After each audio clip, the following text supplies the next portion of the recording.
new river, even though it's one of the oldest. In fact, it's the second oldest river on Earth.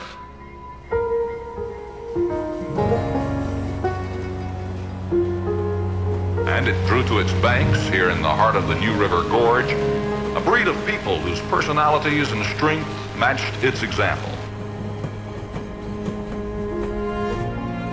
Out of this evolution of civilization came little villages and eventually towns.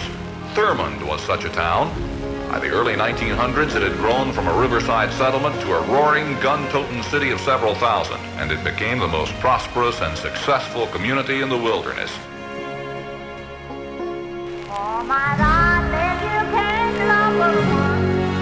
Oh my darling, you can't love but one. You can't love but one. Thurmond's boom was on. Its main street was the C&O Railroad, which carried more freight into and out of that community than it carried through Richmond or Cincinnati.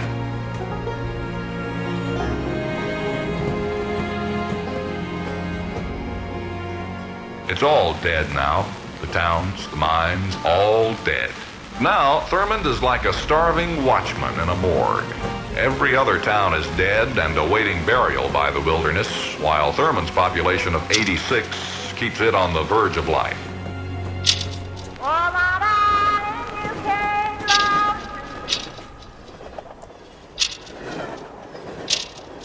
I don't think it's a ghost town. I don't see any ghosts walking around. My name is Melanie Dragan. I'm mayor of the town of Thurmond.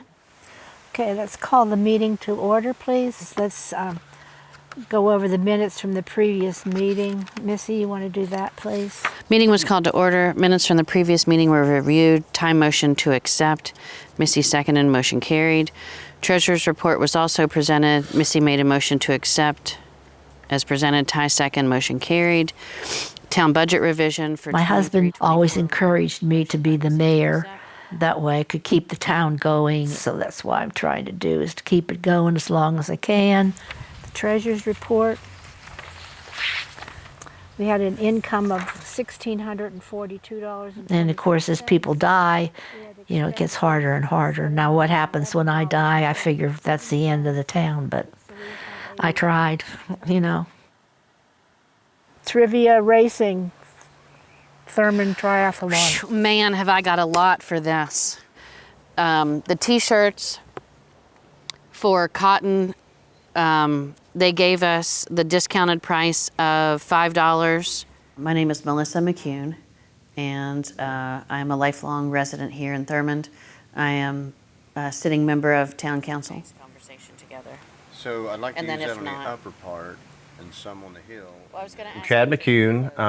I am the recorder, treasurer, and town clerk. I'm married to Missy Dragan, 2015. When they say, do you guys have kids? You're like, oh, you're married, you have kids. We're like, no, we have a town that we raise. We know this town was supposed to be dead and gone by now. And we're like, no, that's not gonna happen. We're not gonna let it fall down behind us. It's kind of the West Virginia thing, you know? It's like, tell us we're not supposed to be able to do something, we'll show you we can, we'll prove you wrong.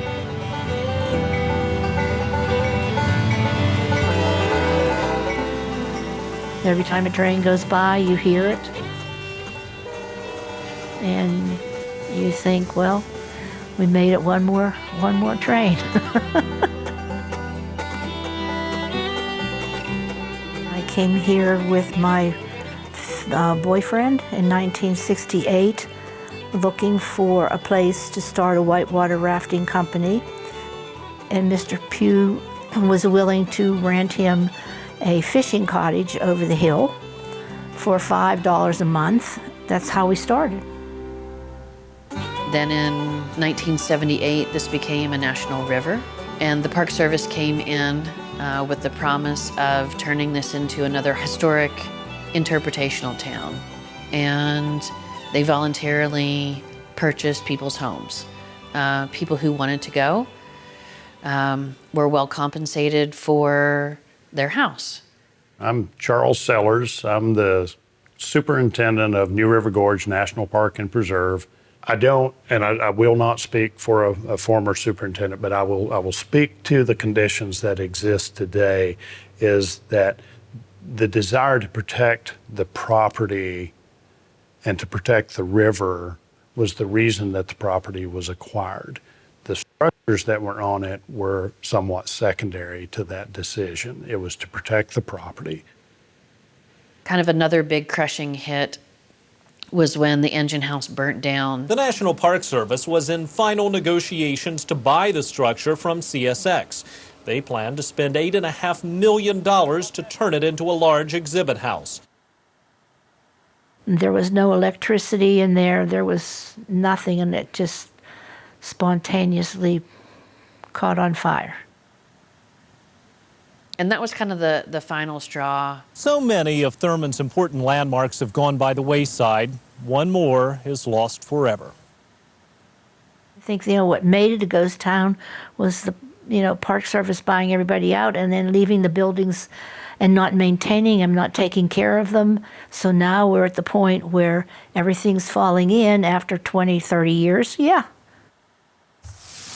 So this house, Missy's dad, John, and her uncle Tom, they ended up purchasing it because they thought it was a good investment. It's been in her family for over 40-some years now. And when we would before we started totally gutting it and taking it apart, it was in pretty bad shape. So the bats had kind of moved in, and they had taken over the attic. So the folks that were living here kind of lived with the bats, so they called it the bat house for a long time. The bats kind of moved themselves out because it got in such disrepair. I think it got to the point where the bats were like, this place isn't even good enough for us, we're out of here. The goal was to make it a rental of some sort, either a weekend rental or a long-term rental, either way. We would want it to be something that people could kind of share in the enjoyment of being in Thurmond. Okay, you want me to mud this? Yeah, if you want, so you can keep talking. Okay. Perfect. Yeah, because that's actually drying. It's more than half dry in there already. Go with Dad. So, Go with Dad. I'll be right back. I moved away after college for about 7 years and then came back home. You have to get away from a small town to appreciate it. I was in Northern California, outside of Redding, for almost 7 years, and then came back when Dad died. But I think that there could be a revitalization of some type of businesses in Thurmond in my lifetime. And change the face. Let somebody else be mayor instead of Mom. Chad doesn't want to do it. He doesn't have a pretty face for camera. I was thinking about having a hostile takeover to become mayor, but the mother-in-law may say something about that, though. Bank of Glen Jean, packed with people wanting to learn more from the National Park Service. People say if this proposal becomes a reality, it's going to destroy history.